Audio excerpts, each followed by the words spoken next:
Good morning po sa inyong lahat. Hallelujah. So, patuloy po tayo sa pag-uusap, lalo na sa season ng pagbibigayan. Okay? Paano ka magiging um, makakatulong sa iyong local church? Paano ka magiging part ng simbahan mo?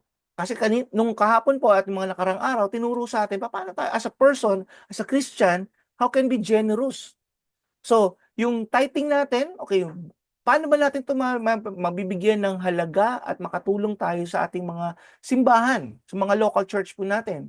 Bigyan natin ng pansin ngayong umagang ito, sa araw na ito, yung pong ginawa ng early church dito po sa Book of Acts. Pag-aralan po natin, paano ba naging bahagi ang mga Kristiyano, mga mananampalataya doon sa simbahan ng araw. Okay. So, Acts 2:44 hanggang 45, saka Acts 4 verse 32. So sabi dito, all the believers were together and had everything in common, selling their possession and goods. They gave to anyone that as he has need. No one claimed that any of his possession was his own, but they shared everything they had. So makikita niyo po dito in Acts 2 and in Acts 4, nagbenta ang mga early Christian noon ng kanilang mga possession, ng kanilang mga goods para daw ipamigay, parang ayuda doon sa ibang mga kapatiran na nangangailangan. Bihira po ako makakita niyan sa generation natin ngayon. Pero naniniwala ako, hindi naman totality wala. Okay, may mga tao pa rin na nagbibigay according sa kanilang pong possession, may nagbibigay ng property, nagbibigay ng bahay, sasakyan, para po sa gagamitin ng simbahan ng kanilang mga kapatiran. Okay, sa mga needs ng simbahan o ng mga kapatiran. So, may mga ganun generous. Pero nawa, lahat ng mga Kristiyano, lahat ng mananampalataya, maging kagaya nitong early church. They give everything to God because anything that you do, do it for God's glory. So, ano bang ginawa ng early church pag-aralan natin para at least maging aligned tayo dun sa salita ng Panginoon dito sa Book of Acts? Unang-una mga Kristiyano po noon, they supported the needy. Lahat po tayo may nakikita sa paligid po natin na nangangailangan, especially sa mga Christians din po. Hindi naman kasi lahat tayo pare-pareho ng buhay. Amen? Papansin po ninyo yung daliri natin. Sa daliri ko na lang po, iba-ibang sizes niyan. May mataba, may payat, may maliit, may mahaba. Okay? So bakit po iba-ibang sizes? Because ganyan din po ginawa ng Lord sa tao. May maliit, may mataba, may matangkad, okay, may tamang size lang. At ganoon din sa antas ng pamumuhay. May mayaman, may mahirap, may normal lang. So that is the kind of creation na binigay sa atin ng Panginoon. So bakit ganoon? Because everything has its own purposes. So tingnan natin ang Acts 6 verse 1 to 3. Lahat tayo may pangangailangan. Mga tao sa labas, may pangangailangan. Mga Kristiyano, may pangangailangan. Okay. Now in these days, when the disciples were increasing in number, a complaint by the Hellenists, itong mga Hellenists na to, is a group of Jew in Jerusalem who were more likely to embrace Greek culture than Hebrew culture. Sabi dito, arose against the Hebrews because their widows were being neglected in the daily distribution. So, nagrereklamo itong mga Hellenists kasi nga, yung mga kanila daw mga ang tawag nito, yung kanilang mga widows ay hindi po daw nabibigyan ng tamang distribution ng mga pangangailangan. In verse 2, sabi dito, and the 12 summoned the full numbers of the disciples and said, is it not right that we should give up preaching the word of God to serve tables? Therefore, brothers, pick out from among you 7 men of good repute, full of the Spirit and wisdom, whom we will appoint to this duty. So may mga pangangailangan po ang simbahan, may pangangailangan ng mga tao, okay? From different places, mga bata, matanda, di ba? Widow, ganyan. So, kailangan natin silang suportahan. So, ang sinasabi po dito sa Book of Acts, chapter 6, ang pangangailangan niya, wag natin i-neglect. Kasi madalas po, naririnig ko pag ng Kristiyano, pagpipray kita. So, yes, tama naman po ipag-pray, pero sabi nga ng Bible, pero may kakayahan ka magbigay ng kahit anumang bagay, kahit konti o naman to, hindi lang panalangin, bakit hindi mo gawin? So, support the needy. Love other people. Sabi nga ng Panginoon, the greatest commandment is two things. Two great commandments. Love God and love others. So when you love when you love God, you will learn to love others through giving. Amen. Sabi dito, number 2, they gave to one another, not only to the needy and to one another. In 2 Corinthians 8, 1-4, sabi dito, we want you to know, brothers, about the grace of God that He has been given among the churches of Macedonia.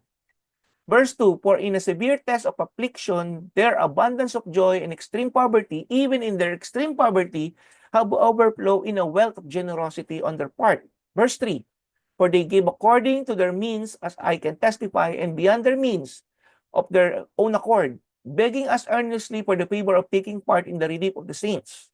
So even though nagkakaroon po ng kahirapan, nagbibigay pa rin sila. Even in a severe test of affliction, nagbibigay pa rin sila. Ibig sabihin, nagtutulong-tulong. Ibig sabihin, they gave to one another. Ibig sabihin, tayo po mga Kristiyano mananampalataya, kailangan nating matutunan to give to others, to love others. Diba? So, try it po natin. Alam niyo po, hindi natutulog ang Diyos. Nakikita niya ang ginagawa natin. Maaaring sabihin mo, konti lang naman, pastor, yung akin meron ako eh. Sabi ko nga po sa inyo, kahit konti yan, you can still give. Don't ever think na kailangan mo munang yumaman bago ka maging generous, magbigay. No. Ano man ang estado mo sa buhay ngayon, you can give. Give it to God. Madaling magbigay kasi pag you really love. Diba? Okay. Punta tayo sa isang mahal mo sa buhay. Ang mahal mo sa buhay, biglang na hospital. Walang-wala ka naman talaga, di ba? So, minsan kulang pa nga yung sahod na hospital. So, isipin mo, hindi mo ba itatakbo sa hospital yung mahal mo sa buhay? Of course, lahat tayo tatakbo natin yung mahal natin sa buhay sa hospital. Eto na, bayaran naman. So, ngayon mag-iisip ka, di ba? Because mahal mo siya, mag-iisip ka ng paraan paano mababayaran yung hospital bills mo, medication. So, in short, wala talagang mahirap, basta mahal mo. So, ganun din, kung sobrang mahal natin ng Diyos, kahit mahirap tayo, enough lang kung ano meron tayo, gagawa tayo ng paraan para lang maibigay natin in representation to others. Bakit? What you give to others, when you show your love to others, you show your giving and your love to God. Mahirap kasi, imagine mo, padadala mo ba sa LBC yung giving mo kay Lord? Hindi naman, di ba? Kasi hindi naman makakarating sa heaven yung tithes natin, hindi naman makakarating sa heaven yung mga good things na ginagawa natin sa dito sa lupa. So, through other people, what you do to the least of my brothers, sabi ng Panginoong Hesus, you do it to me. So, give to others. Not only pray, but give to others because faith without work is dead. Pangatlo, ang ginawa ng mga unang Kristiyano, mga unang church, they supported their missionaries. Mahirap ang mag-mission, kailangan yung support. Kailangan natin supportan ng missionaries. Philippians 4:15-18, sabi dito, and you Philippians, you yourself know that in the beginning of the gospel, when I left Macedonia, no church entered into partnership with me in giving and receiving. So can you imagine, no church? Except only you. Grabe. Mga Philippians to Okay, even in Thessalonica, you sent me help for my needs once again. Not that I seek the gift, but I seek the fruit that increases to your credit. I have received full payment and more. I am well supplied, having received from Epaphroditus the gifts we sent, a fragrant offering, a sacrifice acceptable and pleasing to God. Can you imagine, ito pong Philippians pa ang nag-support ni Paul sa kanyang journey, sa kanyang mission, para lang i-spread ang gospel. So, I hope, ganyan din tayo when we see our local churches, mayroon silang sending ng mga missionaries, support them. Amen? Any amount will do because God sees your heart.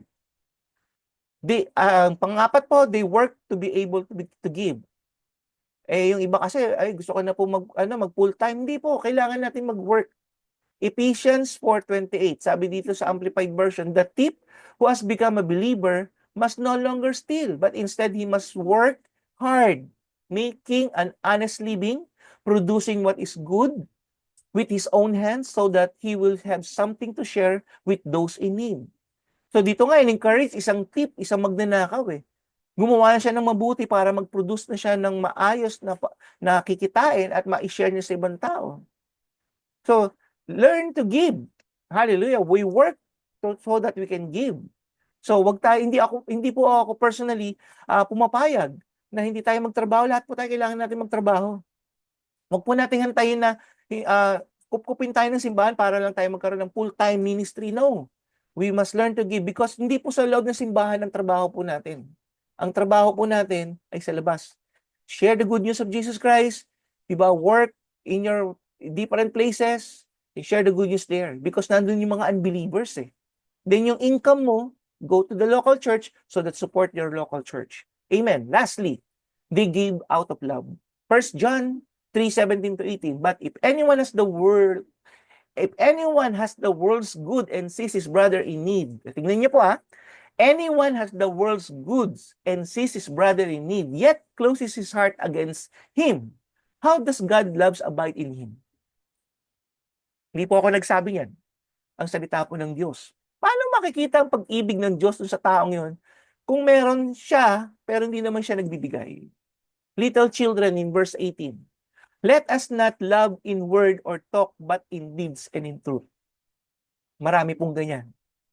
Nagsasabi na sila ay Kristiyano, sila ay nangangaral ng salita ng Diyos, pero hindi nila ginagawa ang salita ng Panginoon. So, we do it by deeds and in truth. Kung ano sinasabi natin, ginagawa po natin.